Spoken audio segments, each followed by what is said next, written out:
Oke, balik lagi sama kita. Pastinya masih di channel Apotek Hidup TV. Baiklah, kali ini kita bakal bacain komentar atau yang mau konsultasi sama dokter Ipak langsung.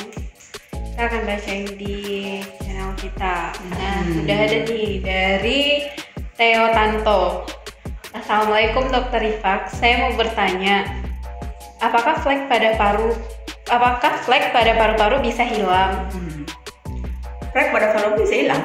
Cuma kalau yang dimaksud dengan flek itu biasanya identik dengan lendir ya, lendir yang menumpuk pada paru-paru. Jadi dengan penggunaan herbal seperti tadi ada daun saga, ada patikan kebo, ada kencur. Jadi kalau lendirnya kita bantu keluar, insya Allah fleknya juga akan hilang. Dan biasanya kalau kita buktikan ya dengan foto ronsen tuh fotonya sudah bersih, sudah tidak ada lagi perselubungan ya atau lendir-lendir yang menumpuk pada paru-paru. Jadi flek bisa hilang ya dok? Bisa. Dengan ikhtiar, dengan keras. Tapi yang aman ya. Iya. Nah, selanjutnya pertanyaan dari Poppy Mailda. Halo, assalamualaikum dok. Saya mau nanya, apakah dengan sering mandi malam sepulang kerja bisa menyebabkan paru-paru basah?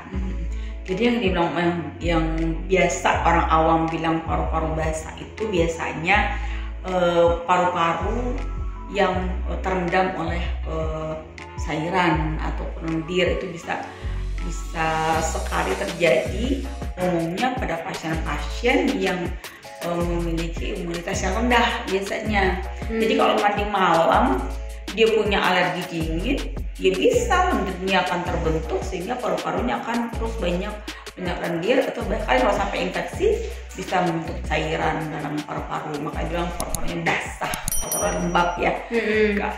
Paru-paru lembab itu bisa sangat mungkin terjadi kalau pola kebiasaan seperti tadi ya, mandi malam tapi dia punya kelemahan tubuh gitu. Jadi tubuhnya alergi terhadap dingin atau kondisi udara yang lembab, nah itu bisa juga sih menyebabkan gangguan pada paru-parunya. Jadi kalau sarankan kalau memang pulang malam dan harus mandi malam-malam, mandinya jangan pakai air dingin, pakai hangat. Jadi ada keseimbangan ya, keseimbangan antara suhu di luar tubuh sama suhu di dalam tubuh. Tapi itu tergantung dengan imun kita ya. Kalau kita nggak ada alerginya, kalau tubuh kita kuat sih, insya Allah sih aman-aman aja. Tapi kalau tubuh kita lemah ya bisa jadi masalah memang. Oh gitu. Jadi lihat sih kalau tubuh kita lah, ya. Jadi kalau mandi malam tinggalnya di daerah mana gitu ya? Tinggalnya di daerah dingin, mandi malam. Sudah tambah pula. Tapi sebaiknya dianjurkan pakai air hangat ya. Dianjurkan air hangat. Iya. Ya. Oke, selanjutnya pertanyaan dari Nana Kebunku.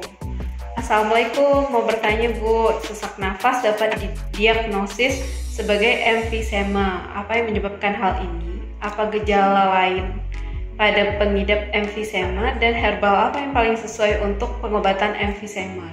Jadi tadi tulisannya agak putus-putus ya. Iya. Apa tadi ininya? Sesak napas. Oh iya. Memang kalau emfisema itu bisa menyebabkan sesak karena memang beban di paru-paru. Tapi ini berbeda dengan asma. Ya, berbeda. Jadi penyakit yang memang berbeda dengan asma. Emfisema paru itu seperti gangguan pada organ di parunya. Tapi bukan lebih ke lendir ya, tapi karena permasalahan di organ parunya. Nah, itu insya Allah bisa dibatasi dengan herbal. Kalau saya lebih cenderung herbal yang menguatkan kembali stimulan parunya, jadi menguatkan fungsi paru-parunya, yaitu dengan cakar ayam. Ya, tanaman cakar ayam ditambah lagi herbal-herbal lain penunjang, termasuk penyebab dari emfisemanya apa. Ya, insya Allah bisa dengan herbal, insya Allah bisa. Oke, selanjutnya pertanyaan dari Kurniawan Gilang. Assalamualaikum dok, kalau orang kena COVID, apa benar paru-parunya ada fleknya? Jika ada, apakah herbal bisa mengatasi fleknya?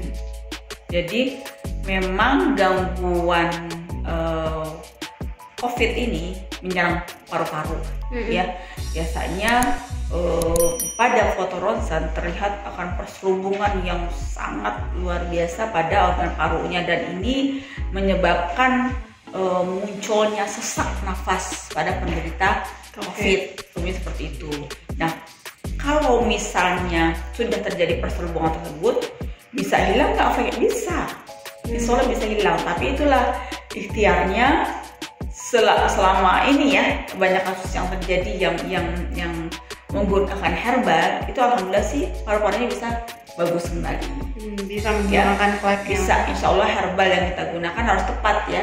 Kalau herbal yang kita gunakan tepat, insya Allah paru-parunya juga akan terperbaiki kembali, akan normal kembali insya Allah. Yang penting usaha dulu. Iya, betul. Selanjutnya pertanyaan dari Nurfianti. Assalamualaikum dok, saya memiliki riwayat asma turunan dok. Apakah dengan bahan-bahan yang dokter sampaikan, jika saya pakai secara teratur, asma saya bisa sembuh total kah dok? Bisa. Insya Allah bisa sembuh total. Saya punya pasien dari anak-anak ya, pasien anak-anak. Dia selalu dulu nih, karena sekarang udah besar anaknya. Dulu itu hampir setiap minggu pasti datang karena asmanya kambuh. Ya, begitu saya kasih herbal, ya insya Allah herbal yang kita gunakan bisa kita gunakan rutin.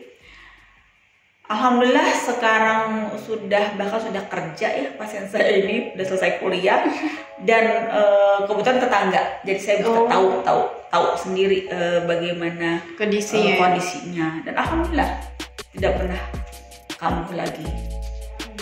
Jadi herbal itu bekerjanya memang beda ya sama kimia. Kalau herbal itu memperbaiki organ tubuh kita, jadi bukan mengulangi keluhannya. Misalnya asma, kasih obat asma, kenapa selesai ya? Kenapa sembuh selesai, enggak kan? Berarti kambuh lagi. Nah, kalau herbal kita perbaiki organnya, kita atasi permasalahan kenapa si asmanya kambuh. Jadi pengobatannya memang beda dengan sistem pengobatan konvensional. Makanya kalau kita bilang asma bisa sembuh dengan herbal, insya Allah bisa. Ya, tapi harus dengan telaten dan yakin ya bahwa herbal ini insya Allah bermanfaat. Ya, keyakinan betul, dan memang karena memang pola kerja herbal beda ya dengan kimia, maka kita banyak melihat kasus asma bisa sembuh ya mungkin sekali. Ya. Oke, selanjutnya pertanyaan dari kayaknya pertanyaannya udah habis nih ya. Oke, terima kasih buat partisipasi teman-teman semua yang udah ikut bertanya di kolom komentar kita, dan selalu stay tune di Apotik Hidup channel di channel Apotik Hidup TV. Nah, kita udah jelasin tadi dengan narasumber kita tentang gangguan paru-paru dan penanganannya dengan herbal. Semoga cukup jelas dan bermanfaat buat teman-teman semua. Insya Allah bermanfaat ya. Kita undur diri dulu. Terima kasih buat yang udah nonton. Stay tune terus di channel kita Apotik Hidup TV. Assalamualaikum. Sampai jumpa lagi.